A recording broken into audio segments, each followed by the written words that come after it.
Pimples एक ऐसी समस्या है कि वो आज के ज़माने में अभी की जो जनरेशन में सबसे 13 से लेकर 25 साल की उम्र के लोगों को बहुत सी परेशान करने वाली चीज़ है और उससे काफ़ी लोग परेशान हैं। आज के इस वीडियो में हम जानेंगे कि पिंपल्स क्यों होते हैं, हम उसे कैसे रोक सकते हैं और होम्योपैथिक में इसकी क्या इलाज है, कैसे इसे हम परमानेंटली ठीक कर सकते हैं। तो चलिए आज हम जानते हैं सबसे पहले कि पिंपल्स हमें क्यों होते हैं।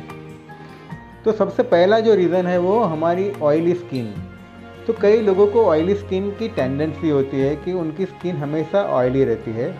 दूसरा, कभी कभार हमारे सर में हम जो हेयर ऑयल डालते हैं वो हेयर ऑयल के हिसाब से हमारी स्किन ऑयली रहती है, तो उसके हिसाब से भी हमारा स्किन का टेक्सचर ऑयली रहता है और उसकी वजह से भी पिंपल्स होने का चांसेस ज़्यादा है। दूसरा जो एक रीज़न है वो हार्मोन्स के कारण।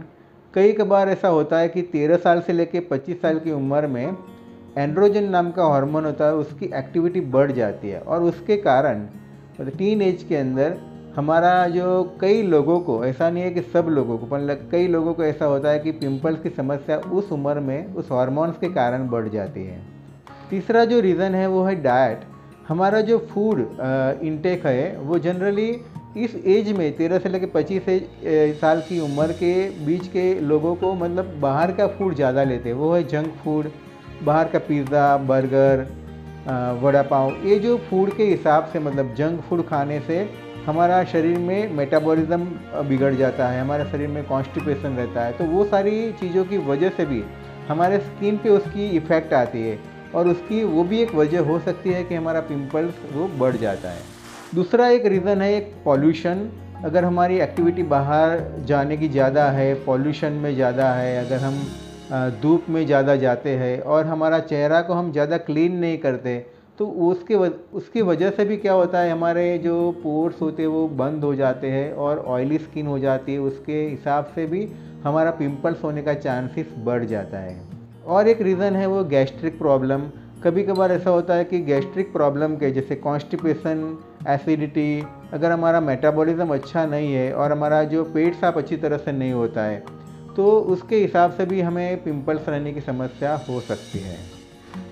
जैसे कि कोई ऐसी बीमारी के बाद जिसमें हमने ज़्यादा हायर एंटीबायोटिक ले ली या फिर बहुत लंबे 2 से 3 साल तक ऐसी कोई बीमारी के हिसाब से हमने मेडिसिन का कोर्स किया, तो उसके साइड इफ़ेक्ट में भी हमारे शरीर के अंदर उसका जो गर्मी की असर पड़ती है, हमारी जो सारी सिस्टम थोड़ी सी बिगड़ जाती है, उसके हिसाब से भी पिंपल्स होने का चांसेस बढ़ जाता है। तो अभी हम पिंपल्स को कैसे रोक सकते हैं। जनरली पिंपल्स को रोकने के लिए सबसे पहला तरीका यह है कि हमारा जो फेस को हम दिन में 4 से 5 बार मिनिमम उसको हम अच्छे फेस वॉश से वॉश करें।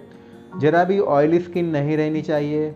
और जनरली हमारे डाइट के अंदर हम अच्छा सा ग्रीन लीफी वेजिटेबल्स, अच्छा सा प्रोटीन डाइट, पानी हमें इनफ पीने का है। जैसे कि कई लोग ऐसे होते हैं कि पानी बहुत कम पीते हैं, तो उसकी वजह से भी हमारे स्किन पे उसका डलनेस और उसका ऑयली बढ़ जाता है। तो पानी भी हमारे इनफ लेना चाहिए। अच्छी सी मात्रा में विटामिन सी होना चाहिए, तो नींबू का शरबत है या फिर नारियल पानी है, वो सारे का इंटेक भी हमारा अगर अच्छा सा रिजल्ट और उसे प्रिवेंट करने में मददरूप रहता है। उसके साथ साथ होम्योपैथी में पिंपल्स कैसे हम रोक सकते हैं। जनरली होम्योपैथिक एक हर एक इंडिविजुअल एस्पेक्ट को समझता है। हर एक पेशेंट अलग अलग पेशेंट की अलग अलग दवाई को वो चॉइस करता है, क्योंकि हर एक पेशेंट की प्रकृति अलग अलग होती है, उसकी जो नेचर, उसका स्वभाव अलग अलग होता है, उसका जो जनरल सिम्टम्स अलग अलग होता है, उसका खाने पीने का तरीका अलग अलग होता है। तो होम्योपैथी में उस इंडिविजुअलाइज्ड एस्पेक्ट को समझ के उसकी प्रकृति के हिसाब से दवाई चॉइस करते हैं, तो उसका बहुत अच्छा रिजल्ट मिलता है। लेकिन फिर भी ऐसी बहुत कॉमन दवाइयाँ हैं जो पिंपल्स में, एक्ने में बहुत अच्छा रिजल्ट देती है। तो वो है सबसे पहले तो सल्फ़र 30। वो एक बहुत अच्छी दवाई है। अगर हमारा जो पिंपल्स, लाल कलर के पिंपल्स है या फिर उसके साथ साथ खुजली, इचिंग भी तकलीफ़ है, तो फिर हम सल्फ़र 30 ले सकते हैं। दूसरा जो एक बहुत सी कॉमन और बहुत सी अच्छी दवाई है वो है बर्बेरिस एक्विफोलियम। उसका हम मदर टिंचर भी ले सकते हैं और उसका 30 पावर में भी इस्तेमाल कर सकते हैं। तो वो बहुत अच्छी दवाइयाँ है। जनरली मैं मेरे क्लिनिक के अंदर 20 to 30% लोगों को ये दवाई देता हूँ और उसका काफ़ी अच्छा रिजल्ट है। अगर हमारा पिंपल्स में अगर पस फॉर्मेशन हो जाता है और हार्ड हो जाता है तो उसके अंदर हम सिलिशिया 30 यूज़ कर सकते हैं और उसका बहुत अच्छा रिज़ल्ट है। उसके साथ साथ हेपार सल्फ, अगर हमारी जो स्किन बहुत ज़्यादा मतलब सेंसिटिव है और बार बार पिंपल्स एक छोड़ के दूसरा पिंपल्स होता है या फिर पस फॉर्मेशन या कुछ भी लग जाता है तो पस फॉर्मेशन होने का चांसेस लगता है, तो आप हेपार सल्फ 30 में भी यूज़ कर सकते हो, उसका बहुत अच्छा रिज़ल्ट है। साथ में हम दूसरी कई ऐसी मेडिसिन जैसे सोराइनम 30, काली ब्रोम 30, पल्सेटिला, अगर टीन एज के अंदर फीमेल को मतलब जैसे कि पीरियड्स के टाइम कोई प्रॉब्लम होता है, लेट होता है, तो उसके टाइम अगर पिंपल्स होता है तो पल्सेटिला बहुत अच्छी दवाई है। नेट्रम म्यूर 30, जैसे कि मासिक के पहले पहले अगर पिंपल्स होता है तो नेट्रम म्यूर भी बहुत अच्छी दवाई है, उससे भी काफ़ी अच्छा रिजल्ट मिलता है। और भी कई सारी दवाइयाँ हैं जो हम उसके सिम्टम्स और उसकी प्रकृति को मैच करके लेंगे तो बहुत अच्छा रिजल्ट मिलेगा।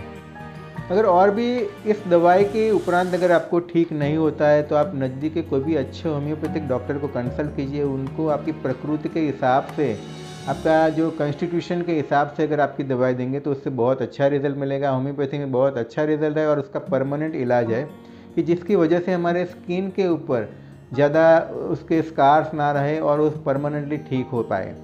इसके साथ साथ आप इनफ पानी लीजिए, बहुत मतलब जूस लीजिए, विटामिन सी लीजिए, तो उससे काफ़ी अच्छा रिजल्ट मिलेगा।